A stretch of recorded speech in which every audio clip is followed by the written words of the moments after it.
Hello everyone, I hope you're doing well. My name is Pramod Pandey and I'm your faculty for this IFRS summary course and this F4 paper at KKDL.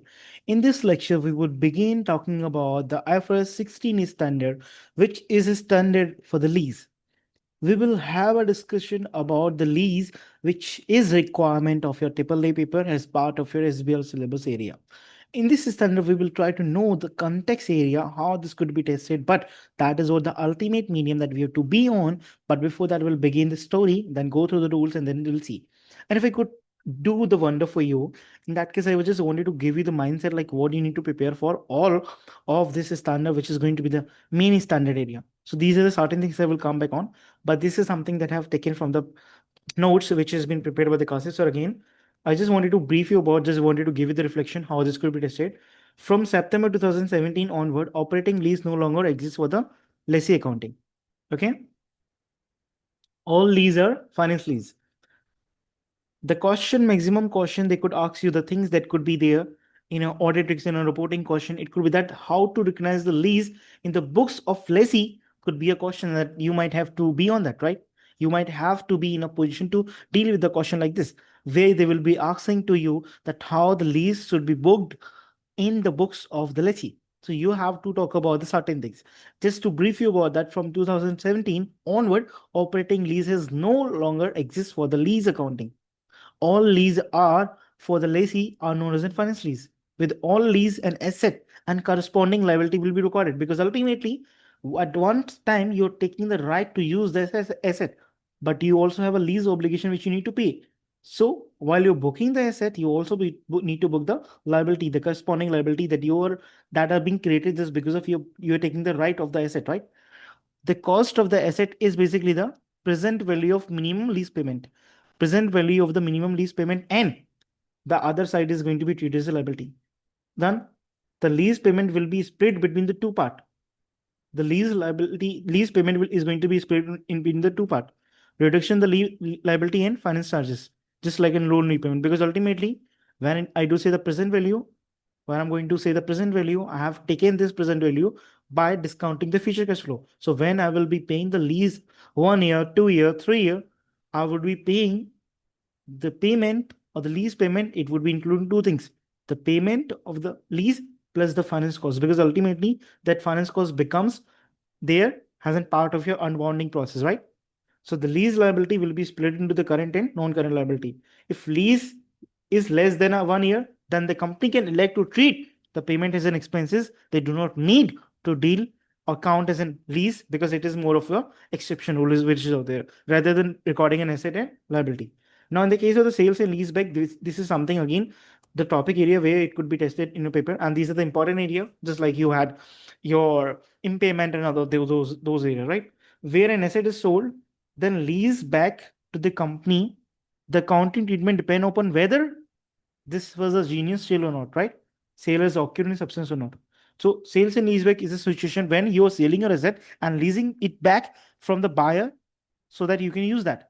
Now, in the process of the sales and leaseback, if the sale is genuine, in that case, you need to remove the asset from the financial statement.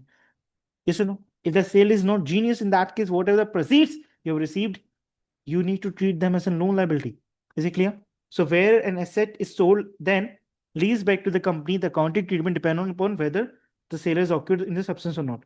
If the lease back mean right and obligation of ownership has been transferred to the new legal owner, then in substance, the asset has been sold. So whatever the gain and loss on the disposal will occur in the normal way. So whatever the new lease is then accounted for has any with the new lease. So basically, what does it mean? Suppose when you're making a sale and sale is correct, appropriate, or genuine, the right one, or something which is not fake, in that case, you're going to book whatever the gain and loss you would be having disposal. And when you're taking it back from the buyer, that would mean as in different lease agreement that you're having with them. Okay.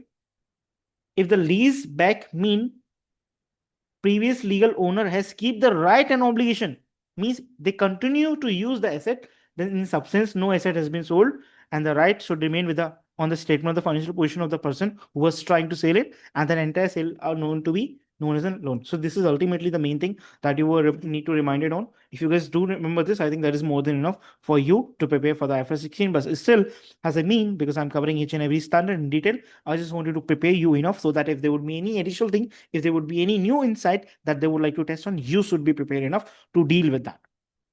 So with this known fact, we'll start the story firstly.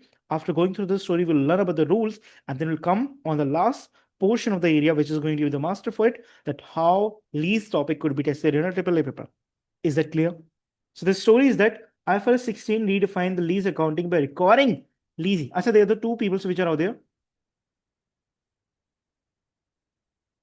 This is basically the lease agreement.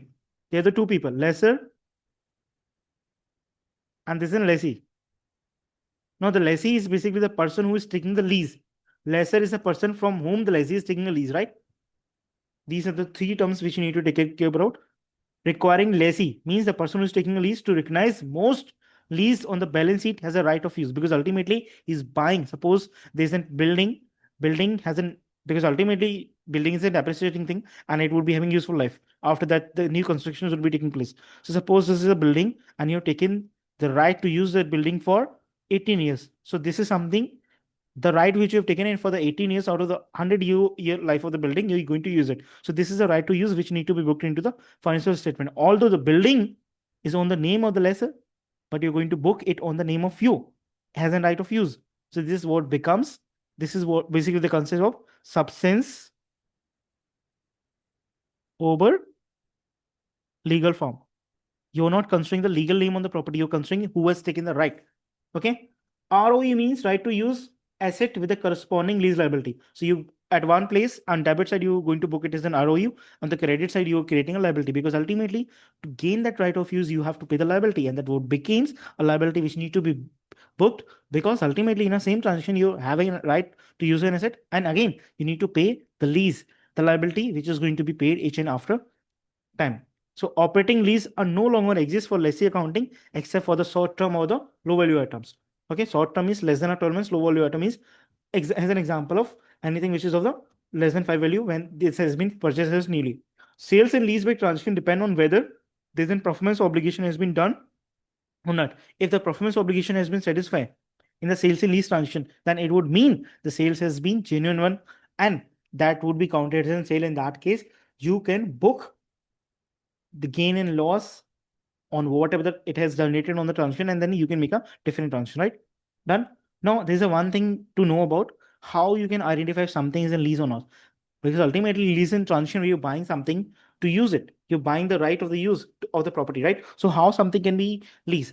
In order to identify lease, there's certain things which we need to be there. Suppose if there would be having any contract which would contain a lease, if it would be having these things, it should be convey the right. Convey means tells, shows, fact, convey the right to control the use of an identifiable asset. If they would have any identifiable asset, the right of that identifiable asset has been transferred or been conveyed through a contract. First thing, second thing, and it provide this right to control, and this right to control is provided for the period of time, and that too in exchange of the consideration. So there's an identifiable asset. The right to control this asset has been transferred to someone for a specific period of time, and in exchange, you're getting something in money, in something in exchange. So that is what the lease transaction. These are the two things in order to check whether something is in lease. So it could be possible that they are writing is in lease when it should not have been done. Hana? And something becoming a lease when they're not booking it. So these are the certain things that management could do, and you need to take care about it. Now, there's some of the exceptions which are out there. Short-term lease, 12, which is less than 12 months or low value item, lessee can expense the payment directly. They do not have to book the lease payment for them. They do not have to book the right to use for them, right? Now we'll talk about the lease accounting.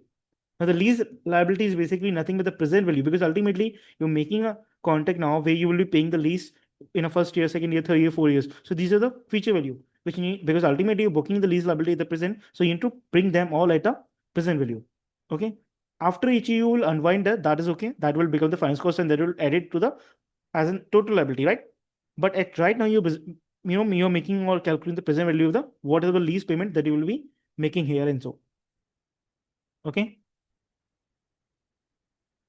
So present value of the lease payment not had been paid in commencement, discounted the rate implicit in the lease or incremental borrowing rate, right? Right of use is basically initially measured as a lease liability plus any prepayment, prepayment if you have made, restoration costs if there were any, or indirect expenses. So this is how you have to calculate. So these are the all the elements that will become the part of right of use and the lease liability. Okay. Now we'll talk about the subsequent measurement.